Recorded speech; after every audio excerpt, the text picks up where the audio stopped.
Hello students, আমাদের চ্যানেলে তোমাদের সকলকেই স্বাগতম। আজকের ক্লাসে আমরা ক্লাস 5 এর রায় ও মার্টিন 2024 প্রশ্নবিদ্যার পরিবেশ ও বিজ্ঞানের ফার্স্ট ইউনিট টেস্টের 6 নম্বর, 7 নম্বর, 8 নম্বর, 9 নম্বর এবং 10 নম্বর স্কুলের প্রশ্নের উত্তরগুলি করব। পরিবেশ ও বিজ্ঞানের আগের স্কুলের প্রশ্ন উত্তরগুলি তোমরা যদি দেখে না থাকো, তাহলে অবশ্যই আমাদের চ্যানেলে গিয়ে দেখে নিও। নিচে ডিসক্রিপশনের লিংক আমি দিয়ে রাখলাম। আর তোমরা যদি আমাদের চ্যানেলে নতুন হয়ে থাকো, তাহলে চ্যানেলটিকে সাবস্ক্রাইব করে পাশে থাকা বেল আইকনটি অলে প্রেস করে রেখো। তাহলে পরে ক্লাসের ভিডিওগুলি আমি আপলোড করলেই তোমাদের কাছে নোটিফিকেশন পৌঁছে যাবে। তাহলে শুরু করা যাক। 6 নম্বর স্কুলের প্রথমে আছে সঠিক উত্তরটি বেছে নিয়ে লেখো। একের 1 নম্বর প্রশ্ন হলো মানবদেহের দীর্ঘতম হাড় হলো, এর উত্তর হবে ফিমার। একের 2 নম্বর প্রশ্ন হলো মুখ এবং সূচের মতো নখ দেখা যায়, এর উত্তর হবে ঈগলের। একের 3 নম্বর প্রশ্ন হলো একটি অমেরুদণ্ডী প্রাণী হলো, এর উত্তর হবে চিংড়ি। তারপরে আছে শূন্যস্থান পূরণ করো। 2 এর 1 নম্বর প্রশ্ন হলো পালক, চুল এবং পশমের শিকড় শরীরের ড্যাশ স্তরে রয়েছে, এর উত্তর হবে ভিতরের স্তরে রয়েছে। 2 এর 2 নম্বর প্রশ্ন হলো নখের রং ফ্যাকাশে হয়ে যায়, এটি ড্যাশের লক্ষণ, এর উত্তর হবে রক্তকল্পতার লক্ষণ। 2 এর 3 নম্বর প্রশ্ন হলো ঘরে তৈরি ওআরএস ড্যাশ দিয়ে তৈরি, এর উত্তর হবে নুন, চিনি ও জল দিয়ে তৈরি।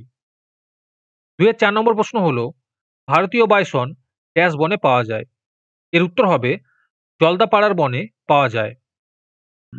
এরপরে 3 নম্বরে আছে নিম্নলিখিত প্রশ্নের উত্তর দাও। 3 এর 1 নম্বরে আছে কিভাবে পেশি শক্তিশালী করা যায়, এর উত্তর হবে 1 নম্বরে আছে মাছ, মাংস, ডিম, মশরুম, ডাল, সোয়াবিন প্রভৃতি প্রোটিন জাতীয় খাদ্য গ্রহণ, লেবু ও অন্যান্য ফল খেলে পেশি শক্তপোক্ত ও মজবুত হয়।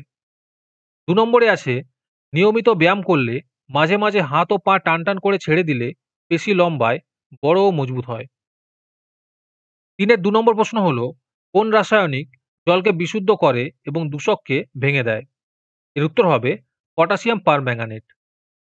3 এর 3 নম্বর প্রশ্ন হলো বটগাছের বৈশিষ্ট্য কি, এর উত্তর হবে বটগাছের কাণ্ড বা শাখা প্রশাখার পর্ব থেকে যে অস্থানিক মূল জন্মায় তাদের বটগাছের ঝুড়ি বলে। বটগাছের ঝুড়ি নিচের দিকে নেমে আসা এবং মোটা থামের মতো গঠন ধারণ করে, এজন্য এদের স্তম্ভমূল বলে। এই মূল মোটা ডালগুলির ভার বহন করে। 3 এর 4 নম্বর প্রশ্ন হলো আমাদের পরিবেশে ঘটে এমন একটি রাসায়নিক বিক্রিয়ার উদাহরণ দাও, এর উত্তর হবে দুধে লেবুর রস মেশানো। দুধে লেবুর রস দিলে দুধ কেটে ছানা হয়ে যায়। ছানা ও ছানার জল আলাদা হয়ে যায়। ছানা দুধে পরিণত হতে পারে না। এরপরে 7 নম্বর স্কুলের প্রথমে আছে শূন্যস্থান পূরণ করো। একের 1 নম্বর প্রশ্ন হলো আমাদের শরীরের বর্ম হলো ড্যাশ, এর উত্তর হবে চামড়া। একের 2 নম্বর প্রশ্ন হলো ড্যাশ মাটিতে বালি ও কাদার পরিমাণ প্রায় সমান সমান, এর উত্তর হবে দোআঁশ মাটিতে। একের 3 নম্বর প্রশ্ন হলো হাড়ের জোড়কে বলে ড্যাশ, এর উত্তর হবে অস্থিসন্ধি। একের 4 নম্বর প্রশ্ন হলো কেঁচো একটি ড্যাশ প্রাণী, এর উত্তর হবে অমেরুদণ্ডী প্রাণী। এরপরে 2 নম্বরে আছে সঠিক উত্তরটি বেছে নিয়ে লেখো। 2 এর 1 নম্বর প্রশ্ন হলো গন্ডারের খড়গ হলো আসলে, এর উত্তর হবে চুল। 2 এর 2 নম্বর প্রশ্ন হলো ত্বকে রোদ লাগলে কোন ভিটামিন তৈরি হয়, এর উত্তর হবে ভিটামিন ডি। 2 এর 3 নম্বর প্রশ্ন হলো সারা শরীরে রক্ত ছড়িয়ে দেওয়ার পাম্প হলো, এর উত্তর হবে হৃৎপিণ্ড। এরপরে 3 নম্বরে আছে নিচের প্রশ্নগুলির উত্তর দাও। 3 এর 1 নম্বর প্রশ্ন হলো দুটি ওষুধি গাছের নাম লেখো, এর উত্তর হবে বাসক ও কালমেঘ। 3 এর 2 নম্বর প্রশ্ন হলো যক্ষ্মা রোগের লক্ষণগুলি লেখো, এর উত্তর হবে 1 নম্বর পয়েন্ট হলো প্রথম প্রথম বিকেলে জ্বর হয় ও রাতে প্রচুর ঘাম হয় এবং শ্বাসকষ্ট দেখা দেয়। 2 নম্বর পয়েন্ট হলো সকালে ঘুম থেকে ওঠার পর টানা কফ উঠতে থাকে। 3 নম্বর পয়েন্ট হলো খাবারে অরুচি, বুকে ব্যথা হয়। 4 নম্বর পয়েন্ট হলো অসুখ বাড়লে কাশির সঙ্গে কাঁচা রক্ত ওঠে। 5 নম্বর পয়েন্ট হলো ক্রমশ দেহের ওজন কমতে থাকে। 3 এর 3 নম্বর প্রশ্ন হলো বেশি জল নষ্ট করলে পরবর্তীকালে কি হবে, এর উত্তর হবে 1 নম্বর পয়েন্ট আমাদের পানীয় জলের পরিমাণ সীমিত। প্রয়োজনের তুলনায় বেশি জল নষ্ট করলে আগামী দিনে জল সংকট দেখা দেবে।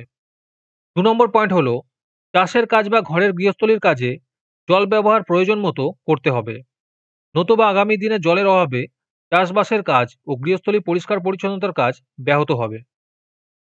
এরপরে ৮ নম্বর স্কুলের প্রথমে আছে শূন্যস্থান পূরণ করো। একের ১ নম্বর প্রশ্ন হলো, আমাদের শরীরের চামড়া কোথাও ড্যাশ কোথাও ড্যাশ।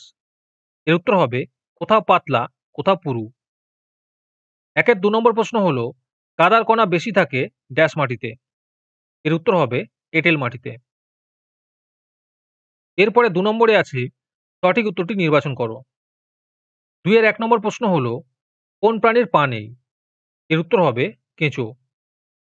২ এর ২ নম্বর প্রশ্ন হলো, আমাদের শরীরের বর্ম হলো? এর উত্তর হবে চামড়া। ২ এর ৩ নম্বর প্রশ্ন হলো, মেরুদণ্ডের হাড়কে বলে? এর উত্তর হবে ভার্টিব্রা। এরপরে ৩ নম্বর প্রশ্ন হলো, মানবদেহের ৩টি বড় হাড়ের নাম লেখো। এর উত্তর হবে ভার্টিব্রা, হিউমেরাস ও ফিমার। এরপরে ৪ নম্বর প্রশ্ন হলো, পশ্চিমবঙ্গ রাজ্যের প্রধান ৪টি জলাভূমির নাম লেখো। এর উত্তর হবে পূর্ব কলকাতা জলাভূমি, হাওড়া সাঁতরাগাছি ঝিল, পুরুলিয়ার সাহেব বাঁধ ও কোচবিহারের রসিক বিল। এরপরে ৯ নম্বর স্কুলের প্রথমে আছে একটি বাক্যে উত্তর দাও। একের ১ নম্বর প্রশ্ন হলো, ৪টি শিকারি মাছের নাম লেখো। এর উত্তর হবে শোল, শাল, ট্যাং, ল্যাঠা মাছ। একের ২ নম্বর প্রশ্ন হলো, গন্ডারের খড়গ আসলে কি? এর উত্তর হবে জমাট বাঁধা চুল। একের ৩ নম্বর প্রশ্ন হলো, কোন রাসায়নিক পদার্থ পুকুরে জলে দিলে মাছের ঘা সারে এবং জল শোধনও হয়? এর উত্তর হবে পটাশিয়াম পারম্যাঙ্গানেট। একের ৪ নম্বর প্রশ্ন হলো, হৃদস্পন্দন মাপার যন্ত্রের নাম কি? এর উত্তর হবে স্টেথোস্কোপ। একের ৫ নম্বর প্রশ্ন হলো, হারিয়ে যাচ্ছে এমন কয়েকটি ওষুধি গাছের নাম লেখো। এর উত্তর হবে সর্পগন্ধা, মেহেন্দি। একের ৬ নম্বর প্রশ্ন হলো, অস্থিসন্ধি কাকে বলে? এর উত্তর হবে শরীরের ২ বা তার বেশি হাড়ের মিলনস্থল বা জোড়কে বলে অস্থিসন্ধি। একের ৭ নম্বর প্রশ্ন হলো, বুনো হাঁস কিভাবে পোষ মেনেছিল? এর উত্তর হবে হাঁসের কাছ থেকে ডিম ও মাংস পাওয়া যায়। মানুষ বুঝেছিল বুনো হাঁসকে পোষ মানালে সহজেই মাংস ও ডিম পাওয়া যাবে। এ কারণে মানুষ বুনো হাঁসকে পোষ মানিয়েছিল। ২ নম্বরে আছে শূন্যস্থান পূরণ করো। ২ এর ১ নম্বর প্রশ্ন হলো, ড্যাশ থাকার জন্য মানুষের চামড়ার রং কালো হয়। এর উত্তর হবে মেলানিন থাকার জন্য। ২ এর ২ নম্বর প্রশ্ন হলো, মানবদেহে রক্ত ছড়িয়ে দেওয়ার পাম্প হলো ড্যাশ। এর উত্তর হবে হৃৎপিণ্ড। ২ এর ৩ নম্বর প্রশ্ন হলো, ড্যাশ মাটিতে কাদা ও বালির ভাগ প্রায় সমান সমান। এর উত্তর হবে দোআঁশ মাটিতে। ২ এর ৪ নম্বর প্রশ্ন হলো, যক্ষ্মা রোগ প্রতিরোধের জন্য ড্যাশ টিকা দেওয়া হয় এবং এই রোগের আধুনিক চিকিৎসা হলো ড্যাশ। এর উত্তর হবে বিসিজি টিকা দেওয়া হয় আর এই রোগের আধুনিক চিকিৎসা হলো ডট। ২ এর ৫ নম্বর প্রশ্ন হলো, মানুষের কাঁধ থেকে কনুই পর্যন্ত হাড়কে ড্যাশ বলে। এর উত্তর হবে হিউমেরাস বলে। ৩ নম্বরে আছে নিচের প্রশ্নটির উত্তর লেখো। প্রশ্ন হলো, অনেক লতানো গাছে সুতোর মতো পাতা বের হয় কেন? সুতোর মতো অংশটিকে কি বলে? এর উত্তর হবে খাড়া হয়ে দাঁড়াতে পারে না এমন বিরুৎ শ্রেণীর উদ্ভিদের কাণ্ড বা শাখা বা পাতা পরিবর্তিত হয়ে যে সুতোর মতো সরু পেঁচানো অংশ সৃষ্টি করে তাকে আকর্ষ বলে। আকর্ষের সাহায্যে এই সমস্ত উদ্ভিদ কোনো আলম্বকে জড়িয়ে ধরে উপরে ওঠে। যেমন করলা, উচ্ছে, লাউ, কুমড়ো প্রভৃতি উদ্ভিদে আকর্ষ তৈরি হয়। আজকের ক্লাসের পিডিএফটি নেওয়ার জন্য তোমরা আমাদের হোয়াটসঅ্যাপ নাম্বার 7501121499 যোগাযোগ করতে পারো। এরপরে ১০ নম্বর স্কুলের প্রথমে আছে সঠিক উত্তরটি টিক চিহ্ন দাও। একের ১ নম্বর প্রশ্ন হলো, আমাদের শরীরের বর্ম হলো? এর উত্তর হবে ত্বক। একের ২ নম্বর প্রশ্ন হলো, রোদ লাগলে আমাদের ত্বকে তৈরি হয়? এর উত্তর হবে ভিটামিন ডি। একের ৩ নম্বর প্রশ্ন হলো, কাদার ভাগ বেশি থাকে? এর উত্তর হবে এঁটেল মাটিতে। একের ৪ নম্বর প্রশ্ন হলো, চা চাষের জন্য বিখ্যাত হলো? এর উত্তর হবে দার্জিলিং। একের ৫ নম্বর প্রশ্ন হলো, চাষের কাজে ব্যবহার করা হয়? এর উত্তর হবে গরু। এরপরে ২ নম্বরে আছে সত্য অথবা মিথ্যা নির্বাচন করো। ২ এর ১ নম্বর প্রশ্ন হলো, দেহের কোনো অংশ বেশি পুড়ে গেলে হাসপাতালে নিয়ে যাওয়া দরকার। এটি সত্য হবে। ২ এর ২ নম্বর প্রশ্ন হলো, টর্চ চিকিৎসা করা হয় ক্যান্সার রোগের জন্য। এটি মিথ্যা হবে। ২ এর ৩ নম্বর প্রশ্ন হলো, গরু ছাগলের নখ খুব ধারালো হয়। এটি মিথ্যা হবে। ২ এর ৪ নম্বর প্রশ্ন হলো, দুধে লেবুর রস দিলে দুধ কেটে ছানা হয়ে যায়। এটি সত্য হবে। ২ এর ৫ নম্বর প্রশ্ন হলো, কুকুর সর্বপ্রথম মানুষের পোষ মানে। এটি সত্য হবে। এরপরে ৩ নম্বরে আছে স্তম্ভ মেলাও। ৩ এর ১ নম্বরে আছে চামড়ার রং।